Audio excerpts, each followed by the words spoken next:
Howdy, friend. Sam Houston here, hoping you're living in high cotton. And if you're lucky enough to be in Texas, I know you're most of the way there. Now enjoy your daily dose of Texas history and Texas pride.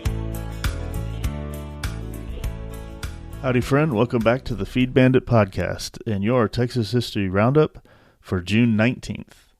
In 1837, Rachel Parker Plummer was purchased from the Comanches near Santa Fe by Mexican traders. Several months later, emaciated from her treatment, she was reunited with her husband in Limestone County. Rachel had been captured in May 1836 at Fort Parker, along with 4 others, including Cynthia Ann Parker.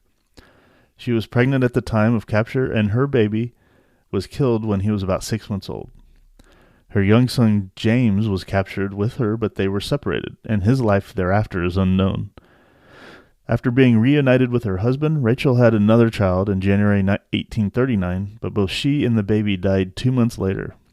She wrote a grim account of her captivity. In 1841, the Santa Fe expedition set out from Kinney's Fort on Brushy Creek, near current Round Rock. Its objectives were to divert part of the Santa Fe Trail through Texas and to establish Texas jurisdiction over that area, since the new republic claimed the region east of the Rio Grande. The group included 321 soldiers, merchants, teamsters, and officials, with wagons to carry supplies and merchandise. Harassed by Indians and suffering from lack of water and inadequate provisions, the Texans surrendered to Mexican forces near Santa Fe. The prisoners were marched to Mexico City, then released in April 1842. Although considered a failure, the expedition stimulated renewed interest in Texas by both Mexico and the United States, and reinforced Texan claims to the territory east of the Rio Grande. In 1865, Major General Gordon Granger, who was given command of the Department of Texas, arrived in Galveston to effect General Order No. 3, which declared that the institution of slavery had ended.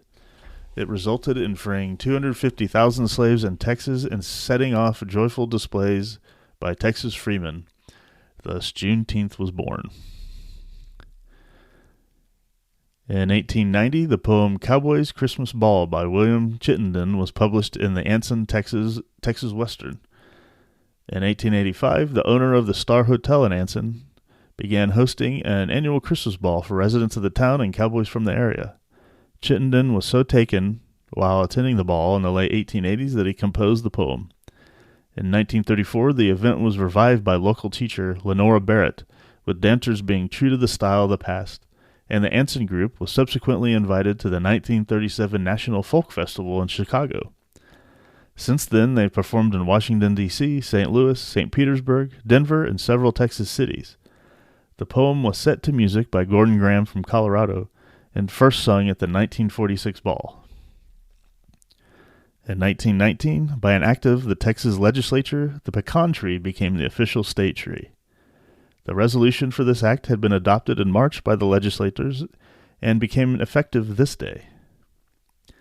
In 2009, the American quarter horse became the state's official horse when Governor Rick Perry signed the Texas House Concurrent Resolution No. 53. And in 2021, Austin FC played its first game at their new stadium in Austin, a 0-0 draw with the San Jose Earthquakes.